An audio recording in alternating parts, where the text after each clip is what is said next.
Difference between partnership and company. First, establishment process. अब partnership form में and company के अंदर हम ये पॉइंट देखेंगे कि स्टैब्लिशमेंट प्रोसेस जो है दोनों में कैसा होता है.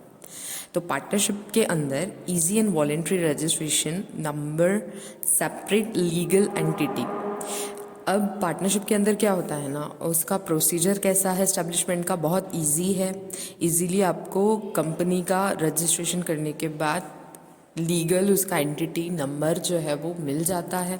सेम टाइम कंपनी का प्रोसीजर कैसा रहता है ना, तो वो लेंदी एंड कॉम्प्लिकेटेड रहता है कि आपको स्टैब्लिश करना है, पहले ये चीज़ करो फिर वो चीज़ करो. इस तरीके से पूरा का पूरा जो कंपनी का एक पार्ट है स्टैब्लिशमेंट का, वो बहुत लेंदी रहता है.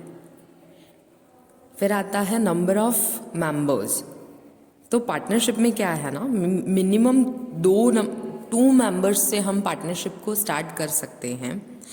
और according to companies act 2013 clause number 464, number of partners और in the firm can not be more than 100. और इसके अंदर 100 लोगों से ज़्यादा नहीं होने चाहिए people, according to companies act 2013 clause number 464.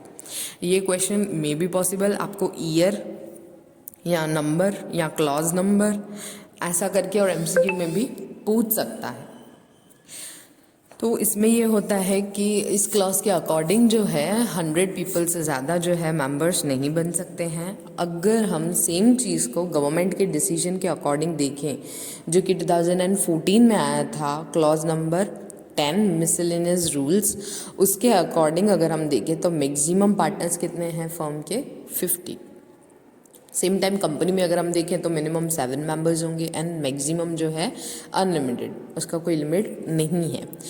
Minimum 2 and maximum 200 in private company. अगर गवर्नमेंट कंपनी है तो मिनिमम 7 पीपल और मैक्सिमम अनलिमिटेड पीपल होते हैं. सेम टाइम अगर प्राइवेट कंपनी है तो मिनिमम 2 पीपल होंगे और मैक्सिमम 200 पीपल होंगे.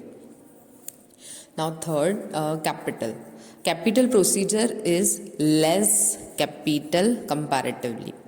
अब पार्टनरशिप में जो है लेस रहता है इसका जो भी पैसा वगैरह रहता है. क्यों? क्योंकि वो डिवाइड हो जाता है ऑलरेडी कि अगर 5 पार्टनर हैं तो सब इतना इतना ले आएंगे तो वो जो चीज़ है वो डिवाइड हो जाएगी कैपिटल की. सेम टाइम अगर कंपनी की चीज़ है तो can procure capital on large scale through issue of shares. और इसमें कैसा है कि भाई ये लोग तो डायरेक्ट कंपनीज जब बड़ी बड़ी मार्केट में आती हैं तो वो क्या करती है, अपने शेयर्स इशू कर देती है ताकि उन्हें जितना कैपिटल चाहिए वो तो खुद भी अपने घर से उतना नहीं ला सकते, तो वो लोग कंपलसरी जो है मार्केट में इशू लाते हैं और वहाँ से जो है फंड कलेक्ट करते हैं.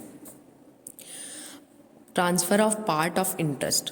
Partner cannot transfer his part of interest without concern of other partners. अब पार्टनरशिप फर्म में क्या है, अगर कोई पार्टनर है जो छोड़ना चाहता है या ऐसा चाहता है कि भाई मेरे हिस्से का जो इंटरेस्ट है या जो भी चीज़ें हैं, मेरे हिस्से का जो बेनिफिट है मेरे इस पार्टनर को मिले या भाई मेरी ओर से इस पर्सन को मिले पर्टिकुलर कोई भी, तो ये चीज़ जो है वो डायरेक्ट खुद से डिसीजन नहीं ले सकता है. क्यों? क्योंकि उन्हें ये चीज़ जो है पूरी कंसर्न करनी पड़ेगी, अपनी टीम मेंबर्स के साथ बैठ के जितने भी पार्टनर्स हैं उनसे बात करनी पड़ेगी. अगर वो इस चीज़ के लिए एग्री हो जाते हैं तब जाके जो है ये चीज़ हो सकती है, अदरवाइज़ ये चीज़ नहीं हो सकती है बिना पार्टनर्स के कंसर्न के.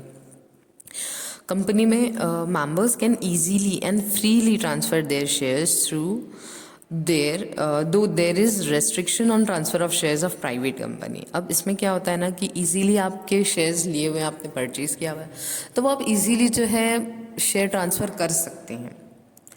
रेस्ट्रिक्शन की जहाँ बात आती है तो वो प्राइवेट कंपनीज़ में कुछ में ऐसा होता है कि आप इजीली जो है वो एक बार लेने के बाद ट्रांसफ़र नहीं कर सकते हैं शेयर्स को. बाकी otherwise you can easily change कर सकते हो, ट्रांसफ़र कर सकते हो शेयर्स को. Fifth point, liability. Liability of partners is unlimited. Partnership firm में लाइबिलिटी जो है पार्टनर्स की वो अनलिमिटेड रहती है. कंपनी के अंदर अगर हम देखें तो shareholders are not personally liable for the debts of company by limited liability.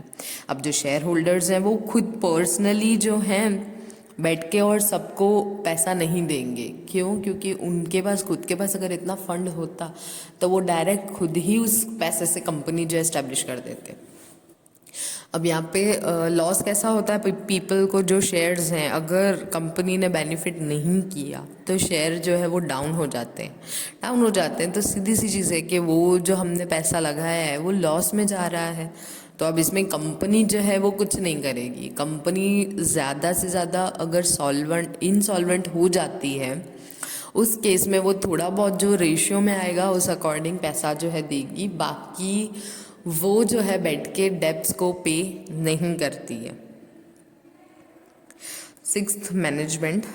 Partners themselves manage their firm. अब जो पार्टनर्स हैं वो खुद ही पूरी चीज़ें जो है मैनेज करते हैं इनकी खुद की कंपनीज़ में एंड फर्म्स में। और कंपनी जो बड़ी बड़ी कंपनीज़ हैं उसकी चीज़ अगर हम देखें तो management of company is by directors elected by the share holders. जो शेयर होल्डर्स डायरेक्टर को सिलेक्ट करते हैं वही जो है कंपनी के लिए फाइनल डिसीजंस लेते हैं। Seventh, life. Dissolution of partnership due to death और इंसॉल्वेंसी और insanity of any partner, thus life is short. अब डिसोल्यूशन जो है पार्टनरशिप, लाइक अगर आपस में 3-4 पार्टनर हैं, अब कुछ टाइम होता है 1 साल तक 2 साल तक उनकी अच्छे से जमी। अब जैसे ही 3rd ईयर स्टार्ट हुआ उन लोगों के बीच में प्रॉब्लम्स होना स्टार्ट हो जाती हैं। तो हो सकता है कि उन कॉरल्स की वजह से वो चाहते हो कि बस अब हम लोगों को ये चीज़ को कंटिन्यू नहीं करना है। हो सकता है किसी एक पार्टनर की डेथ हो जाए, हो सकता है कोई पार्टनर जो है इंसॉल्वेंट हो जाए। इन सारे रीजंस की वजह से जो है पार्टनरशिप फॉर्म जो है उसका डिसोल्यूशन जो है बहुत जल्दी हो जाता है। मतलब कि अगर हम देखें तो पार्टनरशिप जो है वो बहुत लॉन्ग टाइम तक नहीं चल पाती है। सेम टाइम कंपनी के अगेन में देखें तो existence of company does not end in the circumstances of death, insolvency or insanity of partners, members, thus life is long। अब इसकी लाइफ जो है वो लॉन्ग रहती है। क्यों? बिकॉज कोई भी पार्टनर की डेथ हो जाने से या पर्टिकुलर एक पार्टनर अगर इंसॉल्वेंट हो जाता है तो उसकी वजह से पूरी की पूरी कंपनी जो है हम बंद नहीं करते हैं। Maintenance of secrecy, 8th point. Secrecy of business can not be maintain. अब पार्टनरशिप होगी ना तो क्यों, उसमें तो कैसा रहता है कि आपको जो भी डिसीजन लेना है वो डिस्कस करके ही लेना है। तो जो सीक्रेसी वाली चीज़ है वो तो कहीं रह ही नहीं जाएगी। सेम टाइम अगर कंपनी वाली चीज़ है तो डिफ़िकल्ट टू मेंटेन सीक्रेसी। उसमें ये होता है कि पार्टनर्स मतलब जो भी कंपनी के डायरेक्टर्स हैं वो सीक्रेसी को थोड़ा कम जो है मेंटेन कर पाते हैं। और सेम टाइम जो है पार्टनरशिप फर्म में वो जैसे सपोज 5 पार्टनर्स हैं आपस में, तो वो 5 जनों को उस चीज़ के बारे में पता होगा। नो डाउट उनके बीच में ये सीक्रेसी नहीं रहेगी, लेकिन ये चीज़ पता भी सिर्फ उन 5 पार्टनर्स को ही होगी, उसके अलावा किसी को नहीं पता होगा। लेकिन कंपनी में उनको जो डिसीजंस लेने होते हैं उनको तो पूरी गाइडलाइंस वगैरह जो हैं इशू करनी होती हैं, उसके बाद जो है फाइनल डिसीजंस जो है वो बताए जाते हैं। तो उस केस में जो है थोड़ा डिफ़िकल्ट हो जाता है सीक्रेसी को मेंटेन करना।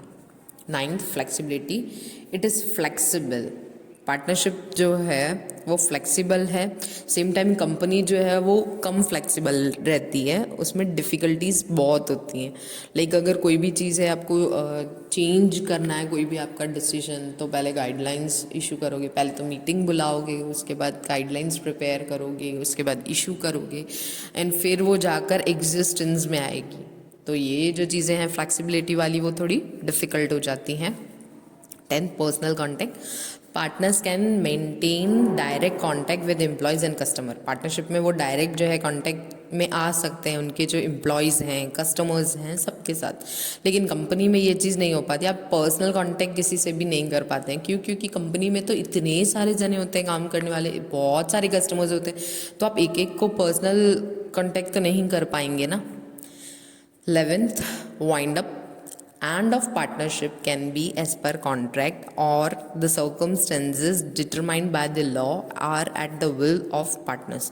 अब एंडिंग कैसे होती है पार्टनरशिप की, तो कोई भी ऐसे सर्कमस्टेंसेस आ जाते हैं तो उसके अकॉर्डिंग जो उस टाइम पे लॉ लागू पड़ेगा, जो विल है उसमें जो पार्टनर्स ने मेंटेन करके रखा हुआ है, मेंशन ऑलरेडी करके रखा हुआ है, उसके अकॉर्डिंग जो है पार्टनरशिप एंड में आ सकती है।